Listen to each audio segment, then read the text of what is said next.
नर्मदे हर माता मैया की आदेश से जो हमने अपने वीडियो को 5वें दिन ही बंद कर दिया था, क्योंकि अब हम 15वें दिन बड़वानी में प्रवेश कर रहे हैं और बड़वानी से आगे पर्वत श्रृंखलाएं हैं, जिसमें शूलपाणी में शूलपाणेश्वर शिव जी का भी मंदिर है। और यह यात्रा बड़ा ही कठिन माना जाता है। कठिन इस सेंस में कि वहाँ पर्वतों की खड़ी चढ़ाई होती है और मैया के किनारे किनारे ढेर सारे आश्रम हैं। तो वहाँ आश्रम यूं ही नहीं है, असल में वहाँ कभी जो है सो कोई संत ने तपस्या की थी और उसी तपस्या भूमि पर मैया के किनारे पर्वतों के बीच में वो आश्रम बन गया है। तो ये बहुत ही एक तरह से पवित्र भूमि है। तो यहाँ हम आगे बढ़ते हुए सबसे पहले भगवती पहुँचे हुए थे और वीडियो का दिखाने का मतलब एक दो मिनट की शॉट्स हैं, ताकि यात्रा की जो रूट्स हैं वो भी हमें खुद भी याद रहे और जो दर्शक हों उन्हें पता हो कि बड़वानी से आगे हम बढ़ते हैं तो फिर हमें भगवती में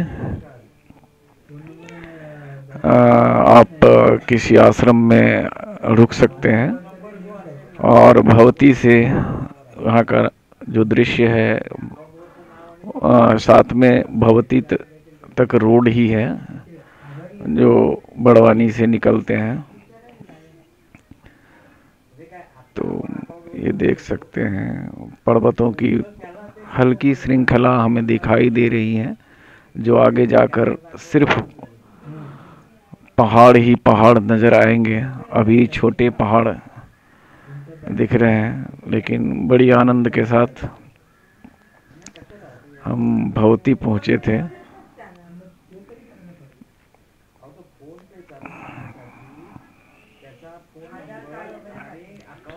और रास्ते में फिर किसी ने एक पैकेट बिस्किट का दिया, तो उस बिस्किट को हमें भूख लगी, तो बाल भूख के रूप में हमने उस बिस्किट को ग्रहण किया और फिर वहाँ से हमने ये देखिए, ये वन्य प्राणी विचरण क्षेत्र है। मध्य प्रदेश शासन वन विभाग द्वारा कह रहे हैं सावधानी पूर्वक चलें, अकेला ना चलें, क्योंकि यहाँ विभिन्न प्रकार के जंगली जानवर भी इस जंगल में पाए जाते हैं, जैसे तेंदुआ, शियार। तो उन्होंने अपना, मध्य प्रदेश शासन ने अपना एक तरह से निर्देश दिया है कि आप जब भी चलें अकेले ना चलें, शोर मचाते हुए चलें, कम से कम रात में तो बिल्कुल ही ना चलें और झुंड में चलें, क्योंकि किसी भी तरह से किसी दिशा से किसी जंगली जानवर का आक्रमण हो सकता है। नदी में भी यूं ही ना उतर जाएं, क्योंकि यहाँ मगरमच्छ का बहुत बड़ा ही आतंक होता है। वो किनारे में 10 फीट तक छलांग लगा सकते हैं। तो मन में इसी तरह का एक थोड़ी सी भय और थोड़ा सा ईश्वर के प्रति अनुराग को लेते हुए हम चले। फिर रास्ते में किसी ने ये एक तरह से किसी ने अन्नदान के रूप में हमें एक खिचड़ी दी, क्योंकि दिन भर कभी कुछ मिला हुआ नहीं था। तो हमने बहुत ही माता का धन्यवाद किया और ये खिचड़ी जो हमें मिली, असल में एक कोई व्यक्ति जो सेवा देते हैं वो गाड़ी में आकर के, गाड़ी में खिचड़ी लेकर के घूम रहे थे रास्ते में, और जो भी परिक्रमावासी भूखे होते थे तो उन्हें वो दान करते थे। तो यहाँ हमने ये खिचड़ी खाई और बाल भोग का प्रसाद पूर्ण हुआ, क्योंकि इससे पहले आपने देखा ही कि हमने किसी ने एक बिस्किट दिया था तो वो खाया था। तो अब बाल भोग तो हो गया है, अब भोजन के समय में देखेंगे कहाँ पहुँचते हैं, कहाँ पे क्या मिलता है। ये मैया का बहुत ही विशाल उनका पात्र है, उनके दर्शन से मन गदगद हो जाता है। जब आप बड़वानी से एक तरह से जो कुली गांव तक जाते हैं, तो मैं तो ये भी कहूँगा कि जो परिक्रमा ना भी कर रहे हों उन्हें भी एक बार बड़वानी से लेकर और कुली गांव तक की यात्रा ऐसे भी, चाहे जैसे मन हो, गाड़ी से, मोटरसाइकिल से, जैसे भी आकर के आप करें, तो यह इतना उत्तम स्थान है। आप इस तरह के दृश्य मुझे नहीं लगता कि आपने पूरे जीवन में कहीं भी देखे होंगे। माँ का तट, माँ चारों तरफ पहाड़, बीच में माँ मैया नर्मदा की कण कण जल, शीतल जल और स्वच्छ जल, और इस तरह की जो एक तरह से अवधारणा हम किसी पेंटिंग में देखते हैं अपने चित्रों में, उसी तरह का ये दृश्य जब हम अपनी आंखों से देखते हैं तो अनायास ही उस परम पिता परमात्मा के इस बनाए हुए प्रकृति को धन्यवाद करने का मन करता है कि ईश्वर ने कितनी सजगता से, कितनी इच्छा से इस संसार का निर्माण किया है। क्योंकि मैं, जब तक आप इस जगह पे पहुंचते नहीं हैं तब तक इस जंत की जो रमणीयता है, इस रमणीयता को आप महसूस ही नहीं कर सकते। तो आप परिक्रमा में जाएं या ना जाएं बात अलग है, लेकिन आप बड़वानी से कुली तक ज़्यादा दूर नहीं है, मात्र 20-25 किलोमीटर होगा। इतनी यात्रा अगर कर लेते हैं तो आपको छोटी सी झलक एक मिल जाएगी कि आगे यात्रा में कितना आनंद हो सकता है।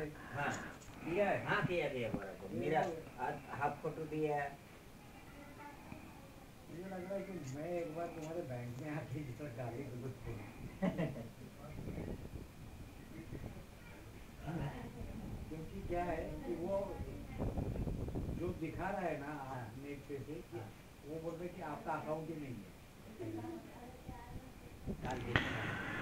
फिर वहाँ से हम बोड़खेड़ी के लिए आगे बढ़ते रहे, भवती, भवती से फिर बोड़खेड़ी, और बोड़खेड़ी पहुंचकर हमने वहाँ एक आश्रम में रात्रि विश्राम किया, भोजन प्रसादी पाई, और साधु जो वहाँ के संत थे उनके दर्शन किए।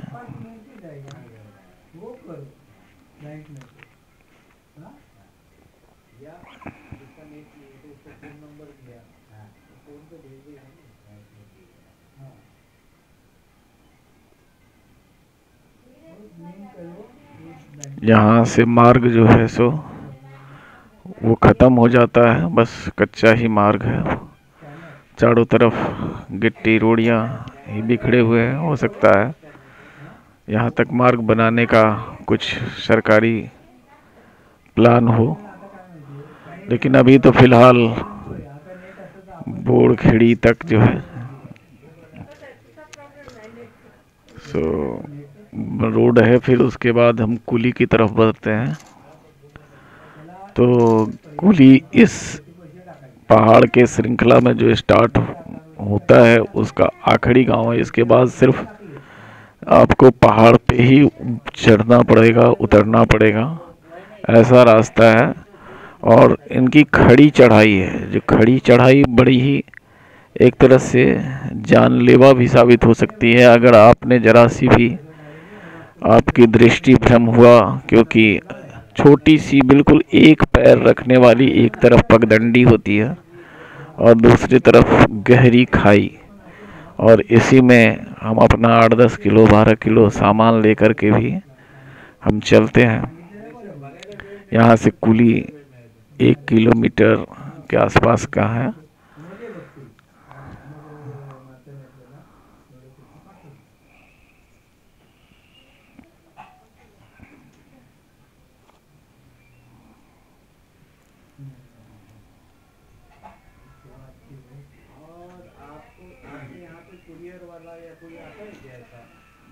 और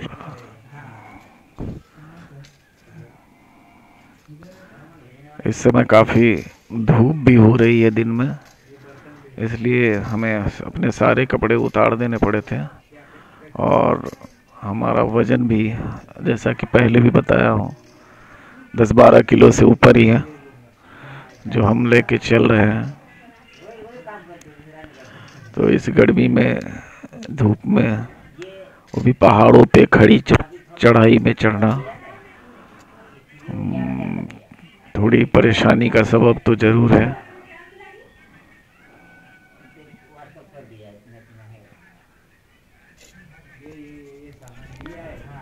और ये देखिए, ये हम कुली में गांव में इंटर कर रहे हैं। कुली गांव से पहले एक छोटा सा ये श्री हनुमान जी का एक मंदिर पड़ता है।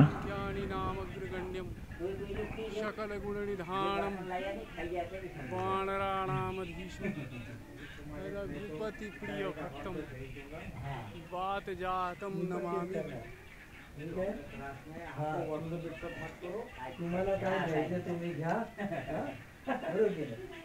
तुम्हारे फैमिली के लिए यूज करो या इस सेवा में यूज करो। आप सेवा दे रहे बस। और ये कुली का वो आखिरी एक आश्रम भी है, कह सकते हैं। और यहाँ एक जियो का टावर भी है। बस ये आखिरी टावर है। इसके बाद अब हमें यही चढ़ाई है, यहाँ से सीधी अब चढ़ाई चढ़ती जा रही है।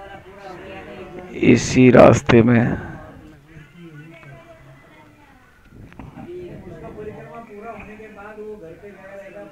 हमें आगे बढ़ते रहना है, छोटे पहाड़ से उससे बड़े पहाड़, उससे बड़े पहाड़ से उससे बड़े पहाड़।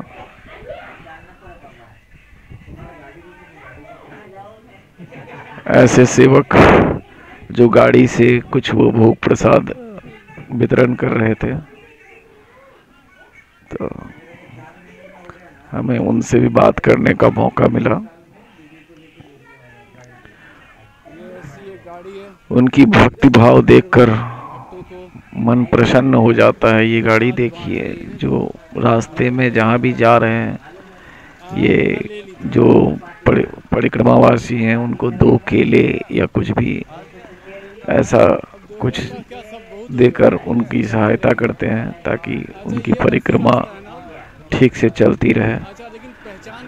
ईश्वर ने अगर परिक्रमावासी बनाए हैं तो परिक्रमावासी के सेवक के लिए भी विभिन्न तरह से लोगों को अपनी मति दी है। हमने वहाँ से फिर कुली के आखिरी गांव है जहाँ तक थोड़ा बहुत सड़क आता है, और फिर हमने सूलपानी की पहाड़ियों की चढ़ाई शुरू कर दी। अब ये पहाड़ी लगभग आपको 250 किलोमीटर तक मिलेगी, जिसमें लगभग 125 किलोमीटर तक सिर्फ ये पगडंडियों की चढ़ाई है। और अभी तो ये पगडंडी ऐसी दिख रही है जैसी सेफ है, क्योंकि दोनों तरफ ज़मीन नज़र आते हैं। लेकिन जैसे जैसे हम पहाड़ पे चढ़ते हैं तो पहाड़ का एक किनारा होता है, और उसी किनारे पर हम इतनी छोटी पगडंडी में चल रहे होते हैं। और बहुत ही, अगर जरा सा पैर फिसले या अगर दृष्टि भ्रम हुआ तो हम सैकड़ों नहीं हजारों फीट नीचे खाई में जा पहुंचेंगे, जहां से मेरी आवाज़ भी ऊपर किसी को सुनाई नहीं देगी, और जहां संभवतः कई तरह के जंगली जानवर इसी ताक में रहते हैं कि कहाँ कौन निसहाय शिकार मिले। तो यहाँ से पहाड़ों की, सूलपानी पहाड़ की चढ़ाई शुरू होती है। सूलपानी में ही जो सबसे कठिन एक पहाड़ है माना जाता है, वो खप्पर माल की पहाड़ी मानी जाती है।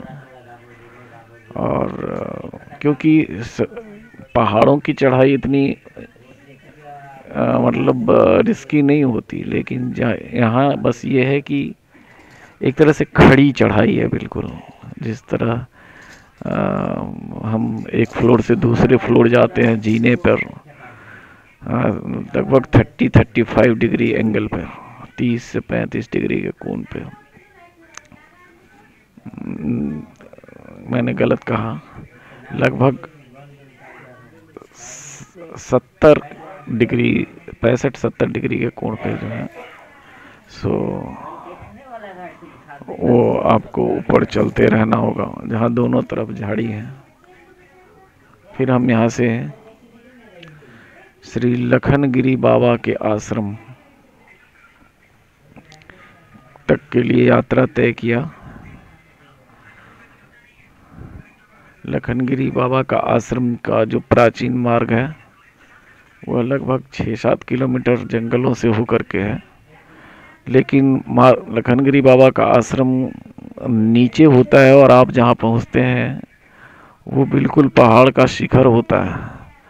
और सबसे बड़ी वहाँ एक तरह से चैलेंज है, क्योंकि शिखर से नीचे फिर लखनगिरी बाबा के आश्रम तक पहुँचना, क्योंकि वहाँ जो छोटी छोटी एक तरह से पत्थर के टुकड़े होते हैं, बहुत छोटी सी गोली की तरह कंचे होते हैं ना, उससे भी छोटी छोटी, और वहाँ पैर रखते ही चाहे आपने जैसे भी बूट जूते क्यों ना पहन रखे हो, एक आप बहुत इस तरह स्लिप करने लगते हैं। ये देखिए लखनगिरी बाबा जी का वो हमें दिख रहा है मंदिर, और हम ऊपर से नीचे की तरफ आ रहे थे, और ये बहुत ही रिस्की है। मैं तो ये कहूँगा कि सावधानी ना, बिल्कुल आप बहुत ही कलेजे वाले हों तभी आप इस रास्ते को चुने लखनगिरी बाबा आश्रम तक आने के लिए। और अगर बहुत ही भक्ति हो, सिर्फ माता ही पार कराती हैं, क्योंकि चढ़ने के लिए तो हम चढ़ गए, लेकिन जब ऊपर के शिखर से लखनगिरी बाबा का आश्रम नदी के तट पे है, तो उतनी दूर जब हम आने लगे, ये देखिए ऊपर से नीचे, तो ये एक तरह से 500 फीट से ऊपर होगा। लेकिन और मैंने एक अच्छी कंपनी की बूट भी पहन रखे हैं, लेकिन फिर भी वो भी नहीं टिकता था, और बड़ी मुश्किल से, बहुत ही मुश्किल से हर पल माँ का याद करते हुए, इष्ट देवी माँ दक्षिण कालिका हर हर महादेव को याद करते हुए, एक एक आप फुट मत कहिए, एक एक इंच भी बड़ी सतर्कता के साथ चलते हुए हम वहाँ पहुँचे थे। गनीमत था कि हमारे साथ एक वहाँ एक यूपी बांदा के एक बाबा जी थे, उन्होंने बड़ी ही सतर्कता और अनुभव का परिचय दिया और हम लोगों को बाबा लखनगिरी के आश्रम तक पहुंचाया, जहां हमें यही आम का वृक्ष है, इस वृक्ष के नीचे जगह मिली। तो इसी वृक्ष के नीचे हम लोग माँ नर्मदा के तट पर रात्रि विश्राम किए, और पुनः फिर सुबह वहाँ से अपनी यात्रा में आगे चल दिया।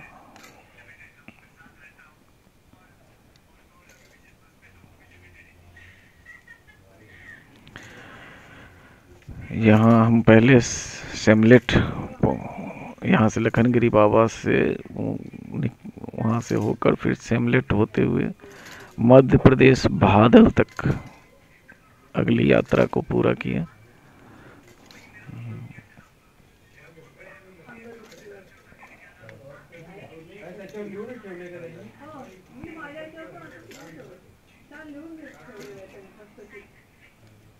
यहाँ 2 बादल है, बल्कि 3 बादल है। मध्य प्रदेश बादल में 2 बादल हैं, और उसके बाद महाराष्ट्र बादल भी पड़ता है। तो हम मध्य प्रदेश बादल जो पहले पड़ता है वहाँ तक गए थे, और वहीं पुनः जो है अपना आसन लगाया, रात्रि विश्राम किया।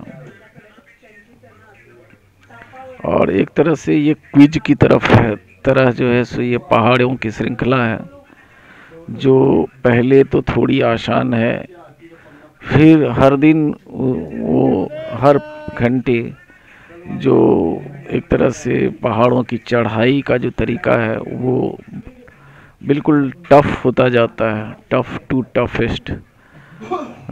तो इस तरह से हम लोग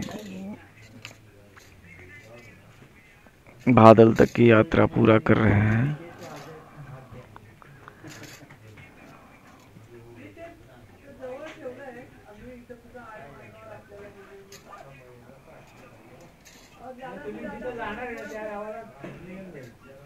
मेडिकल तिथे मिळेल 17 किलोमीटर।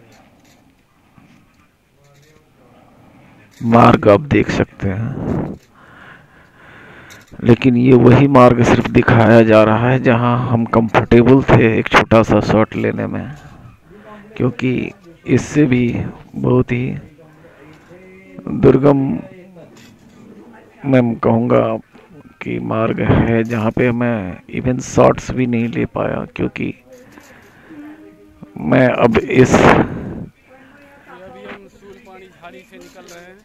प्रोग्राम में ही नहीं हूँ कि मैं किसी तरह का वीडियो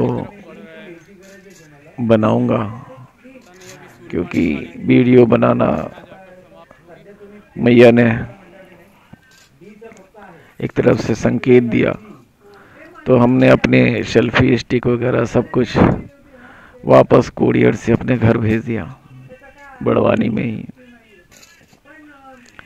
लेकिन चूँकि अपनी स्मृति के लिए और जो रूट है उस रूट को ध्यान में रखने के लेकर ध्यान में रखने के लिए, बस इसी उद्देश्य से यह छोटा सा हमने कभी कभी 1-8 मिनट के दिन में मुश्किल से 2-4 मिनट का ये शॉट्स लिए हैं,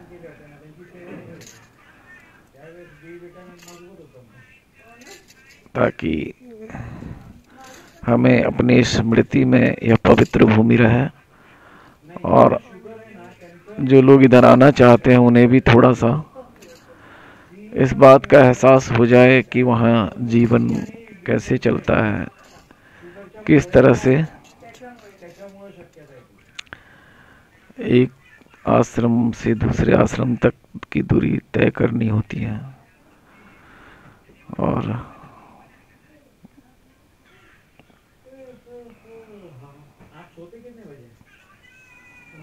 क्या दिनचर्या होती है, और बीच बीच में कहीं कहीं 1-8 किलोमीटर का, अगर ये देखिए सिमलट गांव की तरफ हम लोग बढ़ गए हैं, तो 1-1 किलोमीटर का बीच में ऊपर में पहाड़ के समतल पर, अगर वहाँ समतल जमीन है तो बीच बीच में छोटी छोटी सड़क भी छोटे समय के लिए 2-4 मिनट 10-5 मिनट के लिए हमें दिखाई देते हैं।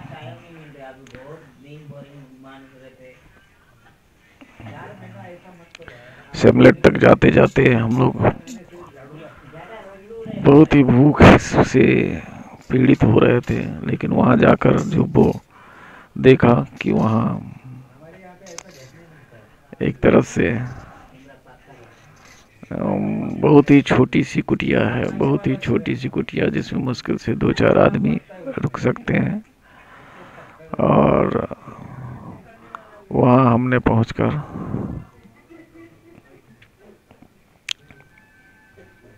दोपहर के भोजन प्रसादी पाई, चूँकि वहाँ सदाव्रत मिलता है, चावल और नमक वगैरह दिया जाता है, ताकि आप अपना स्वयं अपना भोजन बनाकर खा लें। और फिर वहाँ से हम लोग चलते चलते शाम को, ये मध्य प्रदेश बादल एक और कृषि गृहस्थ का घर ही है, जिस घर में वो परिक्रमावासियों को सेवा देते हैं। तो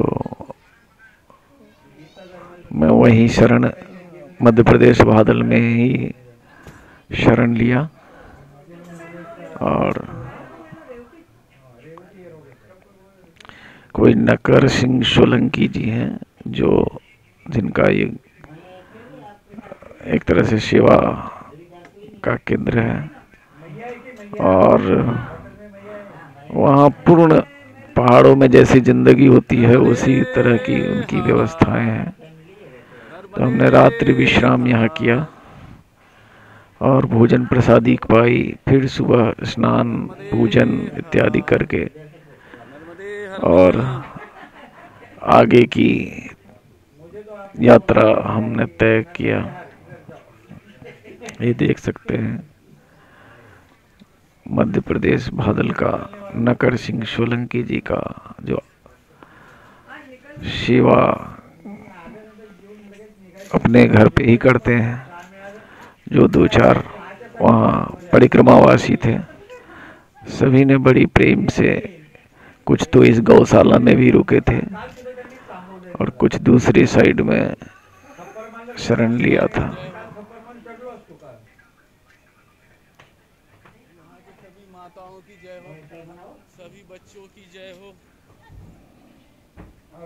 आपको मिलेगा तो हमको भी मिलेगा। फिर मध्य प्रदेश बादल से धावड़ी धर्म की अधर्म का एक ऐसी जगह है जहाँ खप्पर माल की पहाड़ शुरू होती है, यानी खप्पर माल की चढ़ाई शुरू होती है। तो धावड़ी वाड़ा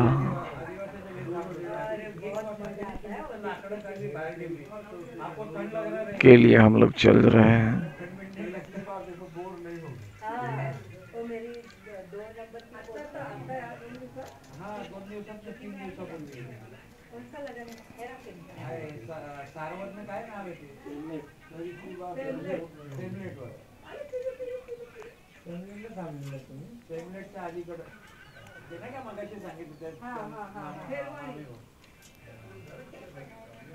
मी त्यांच्या गोठ्यातच थांबलो, म्हटलं घरात नाही येणार. गोठ्यात नाही त्यांच्या अलीकडे म्हणतात, सेमनेटच्या अलीकडे 2 किलोमीटर वर घरात थांबलो होतो. मी असं चाललो होतो तर त्या 1 किलोमीटर ऐसा ऊपर की तरफ मकान है. अच्छा, आप भी देवा हम चाय पिए उधर. और उतर हमको उतारो, हम उतरेंगे नहीं, उतारो हमको. क्योंकि वो पूरा मिट्टी और नकर सिंह सोलंकी जी के यहाँ रात्रि विश्राम किए हुए थे और यही भोजन प्रसादी का प्रबंध था। वो हमारा बैग उसने उठाया और हमने हाथ पकड़। और अब महाराष्ट्र भादल की तरफ ये भाई राहुल शुक्ला जी हैं और आज हमने सुबह सुबह बाहर और ये उत्तर प्रदेश बांदा जिले से हैं। और ये सोता जो जल जा रहा है, इसी जल में कमंडल से स्नान किया। ये देखिए बड़ी मुश्किल से यहाँ से में कमंडल में पानी उठता है।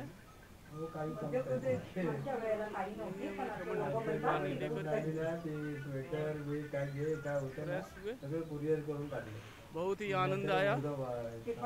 मैया की जय हो।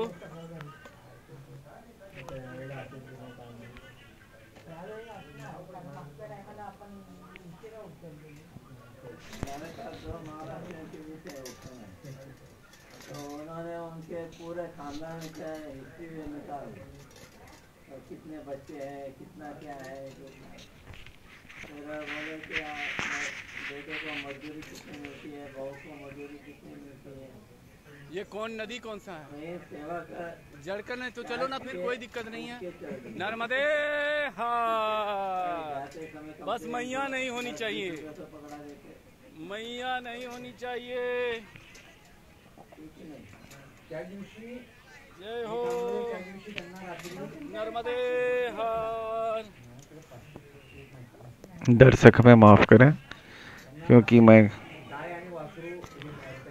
किसी ऐसी जगह से ये वीडियो रिकॉर्ड कर रहा हूँ जहाँ काफ़ी लोग बैठे हुए हैं आश्रम में, तो उनकी आवाज़ भी आपको पहुँच रही होगी, इसके लिए क्षमा करें। फिर हम जाते जाते एक नदी जो जिसका नाम जड़खल है तो जड़कन नदी में उसे पार करने के लिए नाव चलती है। तो नाव वालों ने काफ़ी इंसिस्ट किया कि अब चलिए पार कीजिए, आइए 20 रुपये की किराए से पार कीजिए। लेकिन जड़कन नदी में भी मैया नर्मदा का बैक वाटर आता है।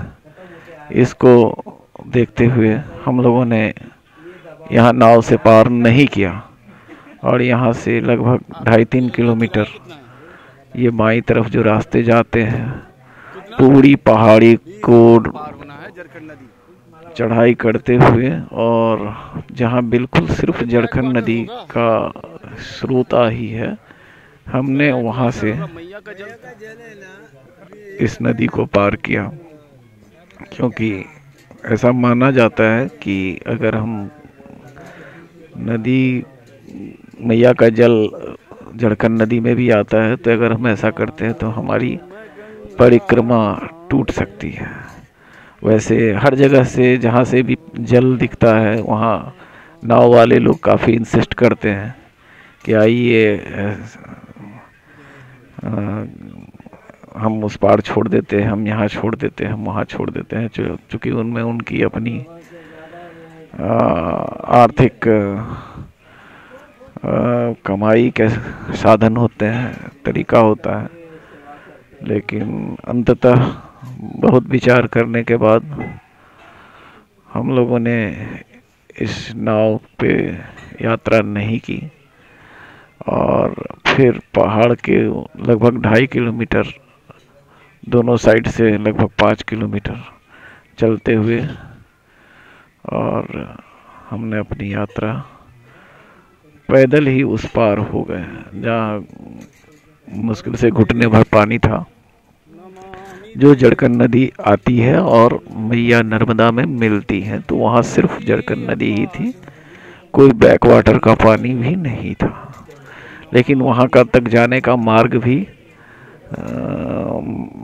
बिल्कुल मार्ग नहीं है, सिर्फ आपको एक निशान मिलेगा जिसमें एक तरह से सफ़ेद इंक से या पेंट से इस तरह से एक बाण अर्थात तीर की तरह एक एरो मिलेगी किसी भी पत्थर पे, जिससे ये पता चलता है कि रास्ता इधर है। लेकिन वहाँ कोई रास्ता या पगडंडी भी नहीं मिलने वाली है। तो आप पत्थरों को देखते हुए कि किधर से एरो दिया हुआ है, कहाँ तीर की निशान है, तो चाहे वहाँ पगडंडी हो या ना हो या पत्थर हो या जो भी हो, परिक्रमावासी को उसे वैसे ही पार करना ही होता है, क्योंकि वही प्राचीनतम मार्ग है।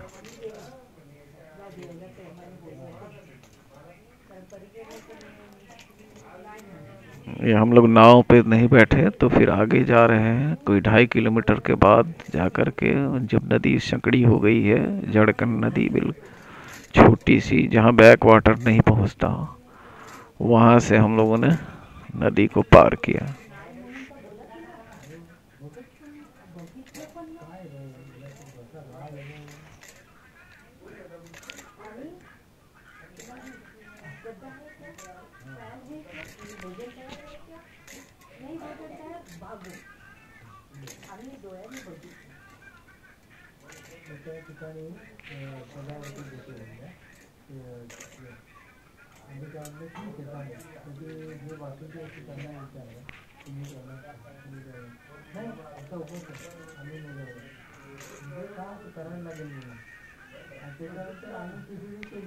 और फिर हम जो बताया था बादल 2 है मध्य प्रदेश में, तो पहले बादल से दूसरे बादल के एक अन्य क्षेत्र में एक आश्रम में रुके। एक छोटा सा एक झोपड़ी नुमा एक आश्रम है, वहीं थोड़ी देर विश्राम किया और चाय की सेवा ली और फिर हम वहाँ से आगे धावड़ी वाड़ा के लिए चल पड़े। और ये देख रहे हैं, हमने जब नदी को पार किया तो वहाँ पे एक बहुत ही सुंदर झरना का निर्माण हो रहा था। इसी झरना के बगल से मैंने इस नदी को पार किया, जो जड़कन नदी है। और चूंकि ऊपर से जड़कन नदी गिरती है, इसलिए ऊपर कोई नर्मदा माता का जल नहीं आ सकता। ये सोचते हुए हम लोगों ने इस झरने के द्वारा साथ ही पार कर मध्य प्रदेश बादल से सिमलेट होते हुए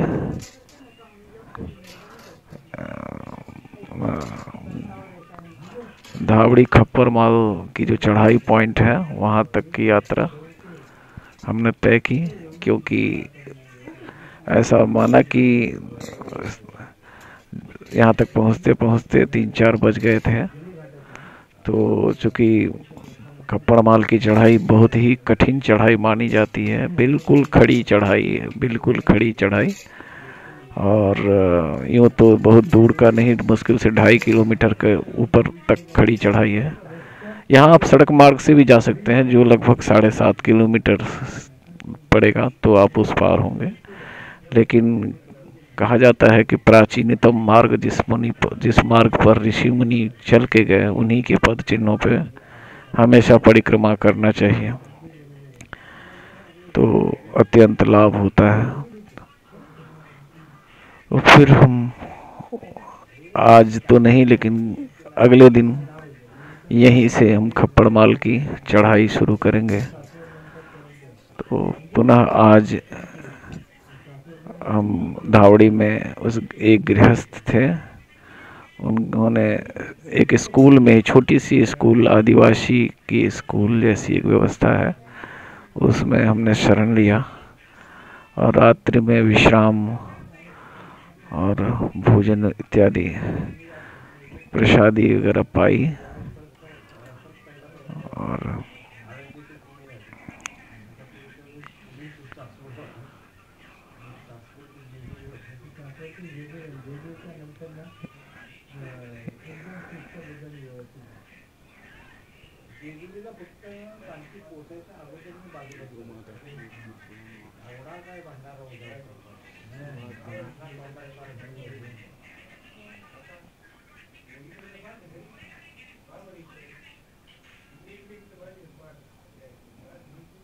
ये भमाना आश्रम की तरह हम सुबह धावड़ी पाड़ा से खप्परमल पहाड़ की चढ़ाई हमने भमाना आश्रम तक के लिए शुरू किया।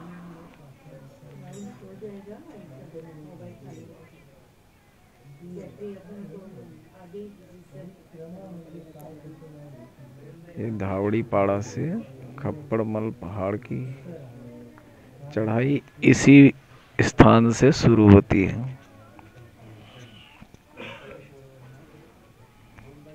बड़ा ही स्वच्छ मनोरम, चारों तरफ पर्वतों से घिरा हुआ ये स्थान, जहाँ खुले में ही अपना आसन लगाकर परिक्रमावासी रात्रि विश्राम करते हैं।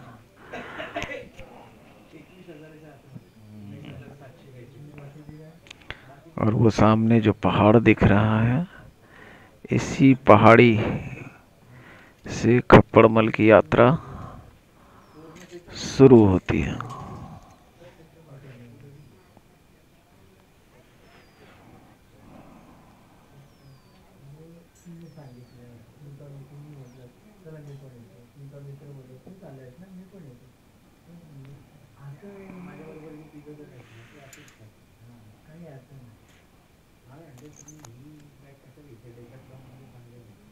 बस एक पैर रखने की जगह मिलेगी, इतनी सी जगह है खप्परमल पहाड़ के किनारे किनारे।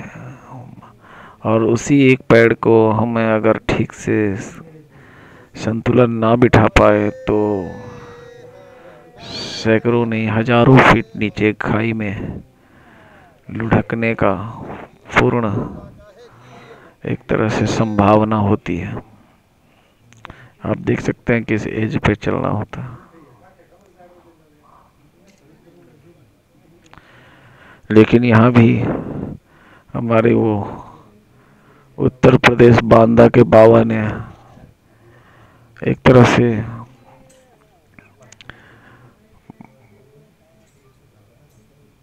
पूरे अनुभव का परिचय देते हुए मुझे तो ऐसा लगा कि माताश्रम उन्हें ऐसा करने के लिए प्रेरित कर रही हैं और उन्हें शक्ति भी माँ से ही आ रहा है। अन्यथा ऐसी जगह कोई किसी की मदद नहीं कर सकता जहाँ आप खुद ही खतरे में हो।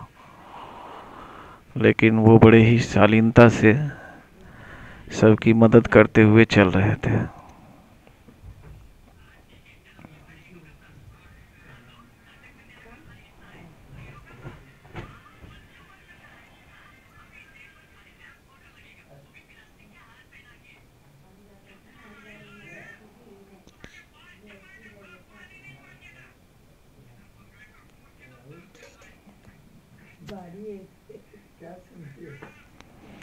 ध्यान रहे, हम सीन्स पिक्चर्स वहीं की दिखा रहे हैं जहां हम कंफर्टेबल थे किसी तरह की वीडियो शूट करने के लिए।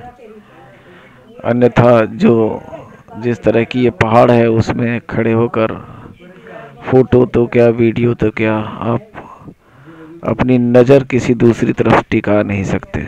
ऐसे में हम तो कोई यूट्यूबर नहीं है, बस हम सच्चाई आप सबों के सामने बताना चाह रहे हैं। ना हम कोई ड्रोन कैमरा लेके गए, जो भी सेल्फी स्टिक थी उसे भी हमने वापस भेज दिया, क्योंकि इन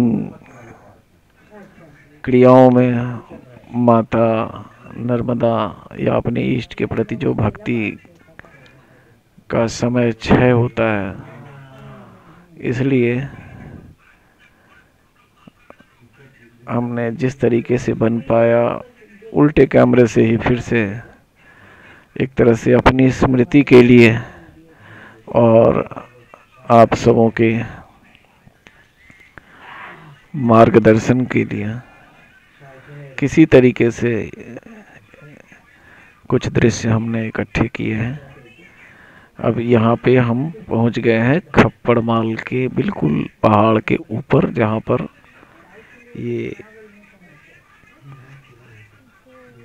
बाबा जी एक का कुटी है, एक मंदिर है छोटी सी बिल्कुल ऊपर, और वहीं भोजन प्रसादी और सेवा दी जाती है खप्पड़ माल।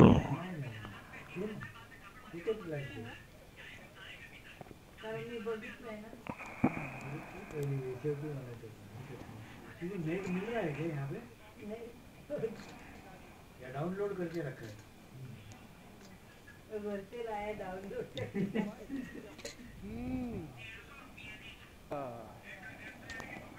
कुछ मैया थी, ये पवार साहब के साथ भी थी, और ये मंदिर है जहाँ मंदिर पर बिल्कुल खुले में मंदिर है, और वहाँ देवादिदेव हर हर महादेव अपने पूरे परिवार के साथ यहाँ विराजमान है।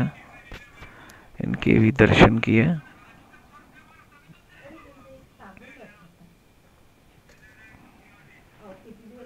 बहुत ही मनोरम जगह, बहुत ही मनोरम जगह। और हमने बहुत नंदीश्वर महाराज से भी याचना की। ये गणपति जी हैं, नंदीश्वर महाराज हैं, ये भगवान कार्तिकेय हैं और माँ गौरी हैं, और देवादिदेव हर हर महादेव। और बिल्कुल जो पहाड़ी है उसके टॉप पे ये स्थित है। हमने वहाँ उनका आशीर्वाद लिया, दर्शन किया, मनोकामनाएं पूर्ण होने का आशीर्वाद मांगा, और फिर हम भमाना आश्रम जो खप्पर माल से 7 किलोमीटर नीचे है वहाँ के लिए प्रस्थान किए। और फिर वही एक गृहस्थ है भमाना आश्रम में, खप्पर माल से 7 किलोमीटर नीचे। अब यहाँ रोड भी है जिसके द्वारा आप नीचे आ सकते हैं, वहीं रात्रि विश्राम करने की प्लानिंग बनाई। 2-4 बाबा जी और भी दिखाई दिए।